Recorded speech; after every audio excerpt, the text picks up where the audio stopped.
Hello बच्चों, आज हम सर्वनाम विषय पर चर्चा करेंगे। ठीक है, सर्वनाम जिसका इंग्लिश वर्ड है प्रोनाउन। इसके पहले हम लोग क्या पढ़े थे? संज्ञा के विकार, 4 लेसन में पढ़े थे। संज्ञा के विकार, लिंग, वचन और कारक को पढ़ा था हमने। तो आज हम लोग सर्वनाम के बारे में जानेंगे कि सर्वनाम किसे कहते हैं। ठीक है, सर्वनाम के कितने भेद होते हैं और उनका प्रयोग कहाँ कैसे किया जाता है। ठीक है, तो सबसे पहले आपको ये जानना बहुत ज़रूरी होता है कि सर्वनाम किसे कहते हैं। ठीक है, सर्वनाम से आप क्या समझते हैं? तो देखिए, यहाँ मैंने प्रश्न उत्तर के जैसे मैंने इसको वीडियो बनाया है कि आप लोग आसानी से इस वीडियो को देखकर इसको समझ भी सकते हो और साथ ही साथ इसको अपनी कॉपी में राइट भी कर सकते हो। ठीक है, तो प्रश्न आता है कि सर्वनाम से आप क्या समझते हैं। तो इसका उत्तर होगा, संज्ञा के स्थान पर प्रयोग किए जाने वाले शब्दों को सर्वनाम कहा जाता है। संज्ञा के स्थान पर, संज्ञा आपको पता है किसे कहा जाता है?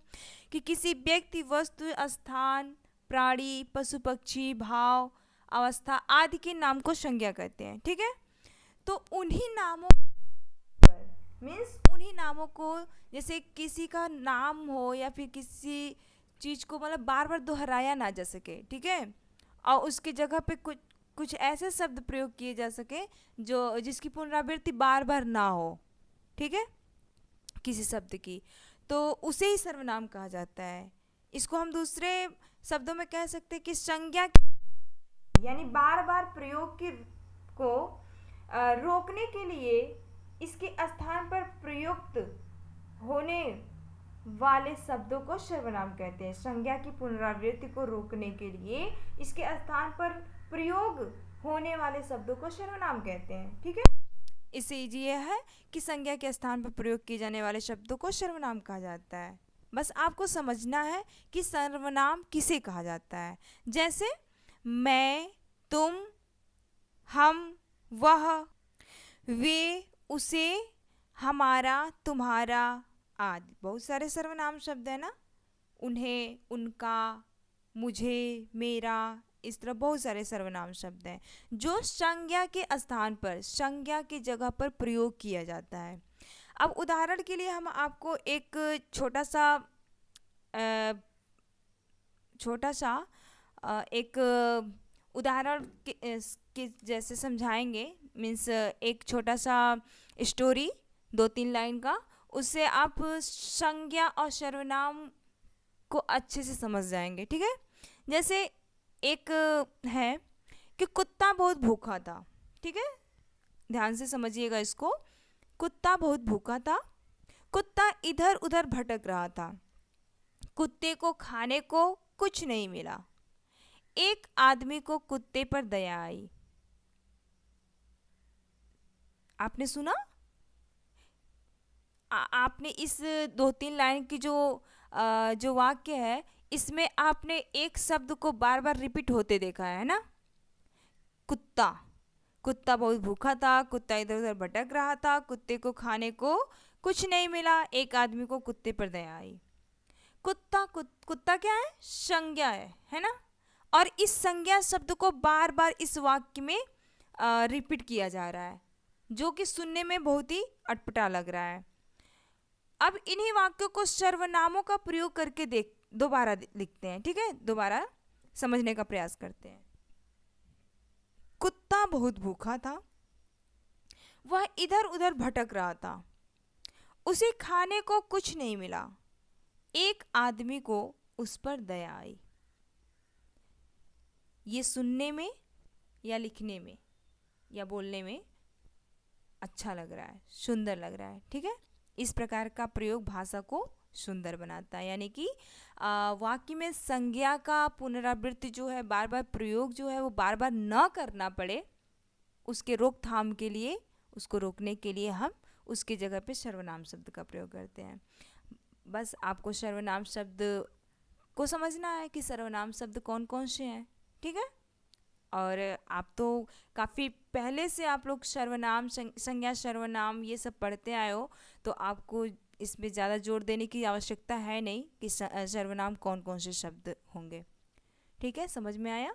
आगे बढ़ते हैं। सेकेंड क्वेश्चन आता है कि सर्वनाम के कितने भेद होते हैं। ओके, सर्वनाम के कितने भेद होते हैं, सर्वनाम कितने प्रकार के होते हैं। तो देखिए यहाँ पे सर्वनाम के भेद हैं। सर्वनाम के 6 भेद होते हैं, पूरे 6 भेद होते हैं। कौन कौन से? पुरुषवाचक सर्वनाम, निश्चयवाचक सर्वनाम, अनिश्चयवाचक सर्वनाम, संबंधवाचक सर्वनाम, प्रश्नवाचक और निजवाचक सर्वनाम।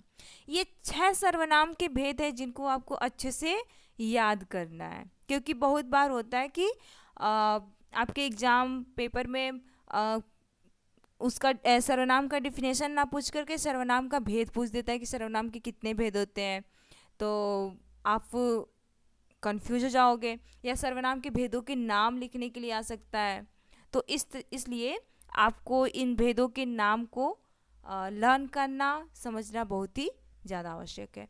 साथ ही साथ इसके डिफिनेशन को भी जानना बहुत ज़रूरी है। ठीक है, इन जो 6 भेद हैं इनके डिफिनेशन भी है, एग्जाम्पल्स भी हैं, तो उसको भी समझना बहुत ज़रूरी है। तो चलिए हम सबसे पहले पुरुषवाचक सर्वनाम को समझने का प्रयास करते हैं।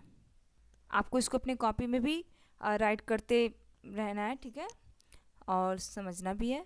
तो सबसे पहले पुरुषवाचक सर्वनाम, जो सर्वनाम बोलने वाले, सुनने वाले या किसी अन्य व्यक्ति जिसके बारे में बात की जा रही है के लिए प्रयोग किए जाते हैं, वे पुरुषवाचक सर्वनाम कहलाते हैं।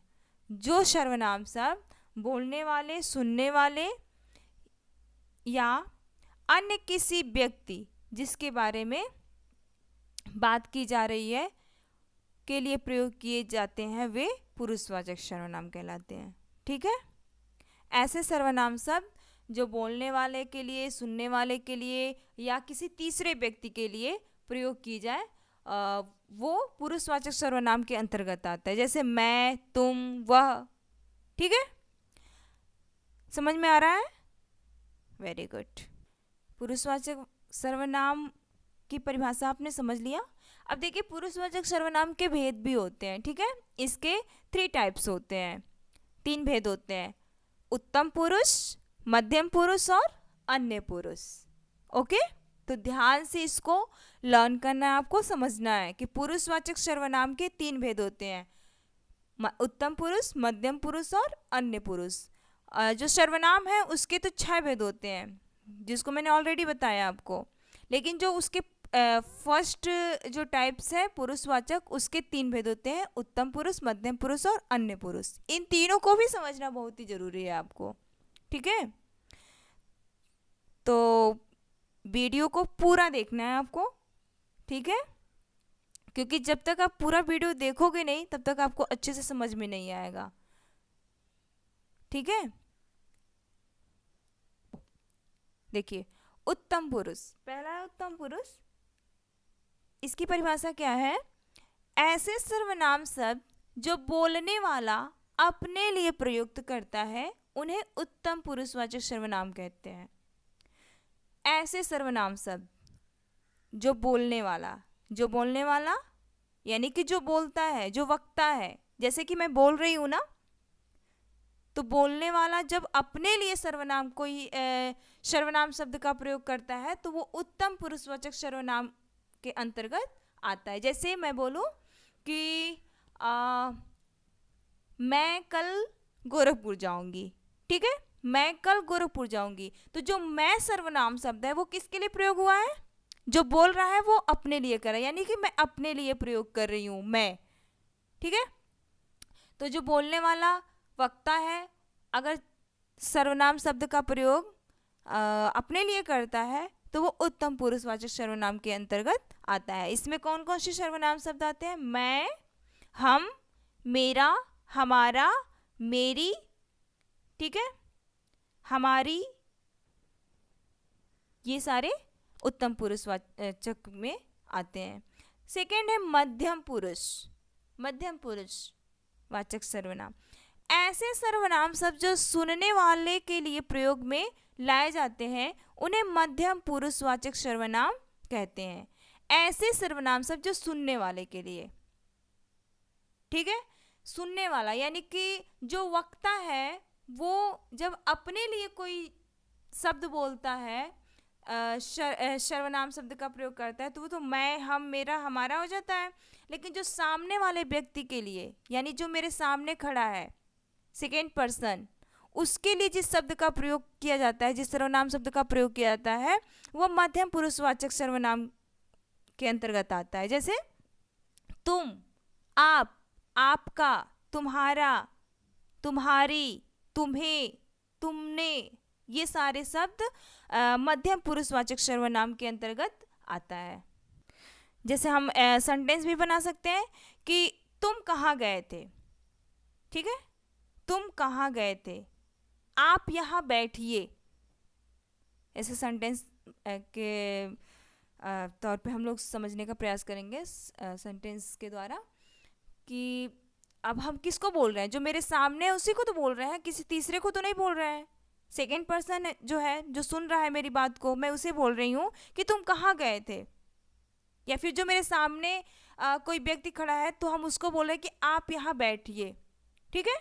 तो ऐसे सर्वनाम शब्द जो सुनने वाले के लिए प्रयोग में लाए जाते हैं उन्हें मध्यम पुरुषवाचक सर्वनाम कहते हैं। जैसे तुम, आप, आपका, तुम्हारा, तू, ठीक है। तो ये चीज आपको ध्यान में रखना है। थर्ड है अन्य पुरुष। पुरुषवाचक सर्वनाम के तीसरा भेद जो है वो अन्य पुरुष है। इसको देखते हैं। ऐसे सर्वनाम शब्द जो बोलने वाला या सुनने वाला किसी तीसरे व्यक्ति के लिए प्रयोग करता है उन्हें अन्य पुरुष सर्वनाम, अन्य पुरुषवाचक सर्वनाम कहते हैं, ठीक है, पुरुषवाचक सर्वनाम कहते हैं।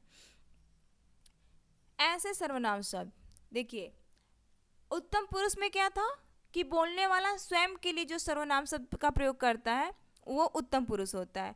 जो मध्यम पुरुष में क्या था कि बोलने वाला सुनने वाले के लिए जिन सर्वनाम शब्दों का प्रयोग करता है उसे मध्यम पुरुष कहते हैं। लेकिन जो अन्य वाला होता है, अन्य पुरुषवाचक सर्वनाम जो होता है, वो ऐसे सर्वनाम शब्द जो होते हैं जो बोलने वाला या सुनने वाला, ठीक है, बोलने वाला और सुनने वाला यानी जो दो व्यक्ति हैं वो किसी तीसरे व्यक्ति के लिए जिन सर्वनाम शब्दों का प्रयोग करते हैं वो अन्य पुरुषवाचक सर्वनाम शब्द के अंतर्गत आता है। जैसे वह, वे, उसका, उसे, उन्हें, उनका, ठीक है, उन्होंने, उसने, उन्हें, ठीक है, ये सारे शब्द जो है वो अन्य पुरुष के अंतर्गत आता है, ठीक है। जैसे हम बोले कि उन्होंने भोजन कर लिया, ठीक है, उन्होंने भोजन कर लिया। ये वक्ता, ये जो शब्द है, जो सर्वनाम शब्द है उन्होंने, वो बोलने वाला न तो अपने लिए प्रयोग कर रहा है और न तो सुनने वाले के लिए प्रयोग कर रहा है, बल्कि किसके लिए प्रयोग हो रहा है, इस सर्वनाम शब्द का प्रयोग किसी तीसरे के लिए प्रयोग हो रहा है, ठीक है। उसे भेज दीजिए, या वह विलंब से पहुंचा, वह देर से पहुंचा, ठीक है, वह लड़का बहुत अच्छा है, किसी तीसरे के लिए प्रयोग हो रहा है सर्वनाम शब्द का प्रयोग, ठीक है। तो इस प्रकार आपको पुरुषवाचक सर्वनाम के अंतर्गत जो ये तीनों भेद हैं, उत्तम पुरुष, मध्यम पुरुष, अन्य पुरुष, इसको आपको अच्छे से समझना है और इसके सर्वनाम शब्दों का प्रयोग किसमें, कहाँ, कैसे करना है, इसको भी आपको समझना है, इस पर ध्यान देना है, ठीक है बच्चों। चलिए देखिए, सर्वनाम शब्द के 6 भेद होते हैं जिसमें आपने अभी पुरुषवाचक सर्वनाम को डिटेल में समझा है, ठीक है। उसके बाद नंबर 2 है निश्चयवाचक सर्वनाम। क्या है? निश्चयवाचक सर्वनाम। इसकी परिभाषा क्या है? जो सर्वनाम किसी व्यक्ति अथवा वस्तु का निश्चित बोध कराते हैं वे निश्चयवाचक सर्वनाम कहलाते हैं। जैसे यह, ये, वह, यह आदि। जो सर्वनाम शब्द, ऐसे सर्वनाम शब्द जो किसी व्यक्ति या वस्तु का निश्चित बोध कराए, निश्चितता का बोध कराए, ठीक है, वो निश्चयवाचक सर्वनाम के अंतर्गत आता है। जैसे हम कह दें कि कि यह मंदिर है, यह क्या है? मंदिर है। वह तुम्हारी फुटबॉल है, ठीक है, वह तुम्हारी फुटबॉल है। तो ये निश्चितता का बोध हो रहा है कि नहीं? यह मंदिर है, यानी कि ये निश्चित रूप से यह मंदिर ही है। वह तुम्हारी फुटबॉल है, वह तुम्हारी फुटबॉल है, निश्चितता का बोध कराता है ये शब्द, ठीक है। ये सब हंस रहे हैं। तो इस प्रकार जो सर्वनाम शब्द किसी व्यक्ति अथवा वस्तु का निश्चित बोध कराते हैं वे निश्चयवाचक सर्वनाम कहलाते हैं। नेक्स्ट है अनिश्चयवाचक सर्वनाम। अनिश्चयवाचक सर्वनाम, निश्चयवाचक हो गया, अब थर्ड नंबर है अनिश्चयवाचक सर्वनाम। तो जिन सर्वनाम शब्दों से किसी निश्चित वस्तु अथवा व्यक्ति का बोध ना हो उन्हें अनिश्चयवाचक सर्वनाम कहते हैं, ठीक है। निश्चयवाचक सर्वनाम में क्या था कि जिससे किसी व्यक्ति, वस्तु या स्थान का निश्चित बोध हो, ठीक है, उसके होने का निश्चित बोध हो। लेकिन अनिश्चयवाचक में क्या होता है कि कोई व्यक्ति, वस्तु या स्थान जो भी है बट उसका निश्चित बोध नहीं होता है, ठीक है, तो वो अनिश्चयवाचक सर्वनाम कहलाता है। जैसे कोई, कुछ, सब, किसी, ठीक है, ये सारे शब्द अनिश्चयवाचक सर्वनाम में आते हैं। जैसे बाहर कोई आया है, ओके, बाहर कोई आया है, कोई आया है, जाहिर सी बात है कोई व्यक्ति ही होगा, लेकिन कौन है निश्चित रूप से उसका बोध नहीं है। जैसे खाने के लिए कुछ तो दे दो, बच्चे बोलते हैं ना कि मुझे कुछ खाना है, मुझे खाने के लिए कुछ दे दो, क्या दिया जाए इसका भी बोध नहीं है, ठीक है, तो ये अनिश्चयवाचक सर्वनाम में आता है। किसी ने शीशा तोड़ दिया, किसी ने शीशा तोड़ दिया, किसने तोड़ा इसका निश्चित रूप से ज्ञान नहीं है। तो जहाँ पे निश्चितता का बोध नहीं होता है वो अनिश्चयवाचक सर्वनाम के अंतर्गत आता है, ठीक है बच्चों। नेक्स्ट चलते हैं, नेक्स्ट देखते हैं क्या है। प्रश्नवाचक सर्वनाम, ठीक है, प्रश्नवाचक सर्वनाम। जिन सर्वनाम शब्दों का प्रयोग प्रश्न पूछने के लिए किया जाता है उन्हें प्रश्नवाचक सर्वनाम कहते हैं। इसको तो आपको समझने की आवश्यकता ही नहीं है। जहाँ पे भी क्वेश्चन मार्क लग जाए या ऐसे शब्द जिससे प्रश्न पूछने का भाव आए वो प्रश्नवाचक सर्वनाम कहलाएगा, ठीक है। जैसे क्या क्रिकेट खेलने चलोगे, क्या क्रिकेट खेलने चलोगे, ये क्या हो रहा है, इस वाक्य से क्या बोध हो रहा है, किसी से कुछ पूछा जा रहा है ना, प्रश्न पूछा जा रहा है। और एक चीज ध्यान रखना है कि प्रश्नवाचक सर्वनाम जो भी होगा, प्रश्नवाचक सर्वनाम का जो वाक्य होगा, ठीक है, तो उसके लास्ट में आपको क्वेश्चन मार्क जरूर दिखाई देगा। तो ऐसे ही प्रश्नवाचक सर्वनाम शब्द की पहचान हो जाएगी, प्रश्नवाचक सर्वनाम पहचान में आ जाएगा। घर में कौन आया था, है ना, ये भी क्वेश्चन पूछा जाता है ना आमतौर पे, घर में कौन आया था, क्या तुमने पढ़ाई किया, इस तरह के जो प्रश्न पूछने वाले शब्द होते हैं वो प्रश्नवाचक सर्वनाम के अंतर्गत आते हैं, ओके बच्चों। नेक्स्ट है संबंधवाचक सर्वनाम, 5 है संबंधवाचक सर्वनाम। जो सर्वनाम शब्द वाक्यों में आए संज्ञा या सर्वनाम का संबंध बताते हैं उन्हें संबंधवाचक सर्वनाम कहते हैं।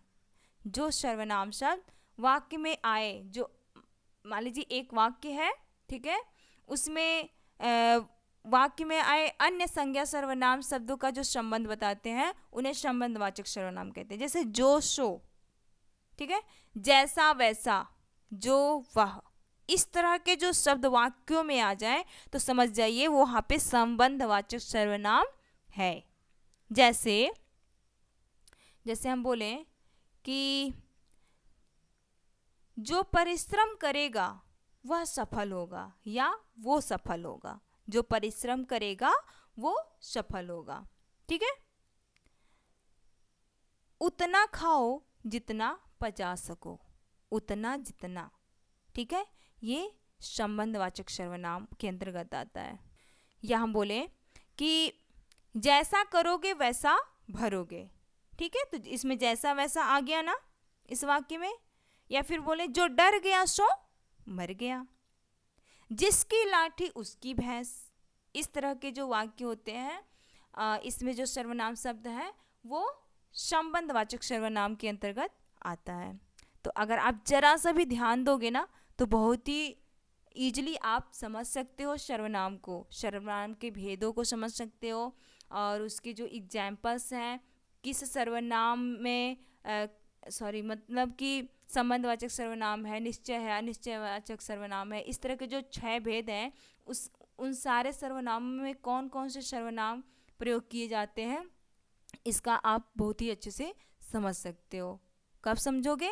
जब इस वीडियो को देखोगे और ध्यानपूर्वक देखोगे और मतलब समझने का प्रयास करोगे तो इसमें कोई डाउट नहीं है कि आपको सर्वनाम शब्द ना समझ में आए, बहुत ही अच्छे से समझ सकते हो, इसका प्रयोग करना भी सीख सकते हो और इसके सारे एग्जाम्पल को भी आप अच्छे से समझ सकते हो। ठीक है, चलिए नेक्स्ट देखते हैं, लास्ट। निजवाचक सर्वनाम। जो सर्वनाम शब्द निज यानी स्वयं के लिए प्रयोग किए जाते हैं वे निजवाचक सर्वनाम कहलाते हैं। जो सर्वनाम शब्द निज यानी कि स्वयं के लिए प्रयोग किए जाएं वे निजवाचक सर्वनाम कहलाते हैं। जैसे स्वतः, अपने आप, स्वयं, खुद, स्वतः। ठीक है, ये सारे क्या है निजवाचक सर्वनाम के अंतर्गत आते हैं। जैसे हम बोले कि वह स्वयं खाना बनाने लगी, वह स्वयं खाना बनाने लगी, तो ये जो स्वयं शब्द का प्रयोग किया गया है वो निजवाचक सर्वनाम के अंतर्गत आता है। जैसे हम बोले कि मैं यह कार्य स्वयं कर लूँगा, मैं यह कार्य स्वयं कर लूँगा या स्वयं कर लूँगी, तो ये जो स्वयं शब्द का प्रयोग है वो हम किसके लिए प्रयोग कर रहे हैं? हम खुद के लिए प्रयोग कर रहे हैं। ठीक है, जैसे वह अपने आप यहाँ आया है, वह अपने आप यहाँ आया है। जो वह शब्द है वो किसी व्यक्ति के लिए प्रयोग किया जा रहा है ना, और जो अपने आप जो वर्ड है वो भी उसी व्यक्ति के लिए प्रयोग किया जा रहा है। ठीक है, तो आपने इस डेफिनेशन में पढ़ा भी है कि जो सर्वनाम शब्द निज यानी स्वयं के लिए प्रयोग किए जाए, खुद के लिए प्रयोग किए जाए वो निजवाचक सर्वनाम होते हैं। तो अपने आप जो वर्ड है वो निजवाचक सर्वनाम के अंतर्गत आता है। कि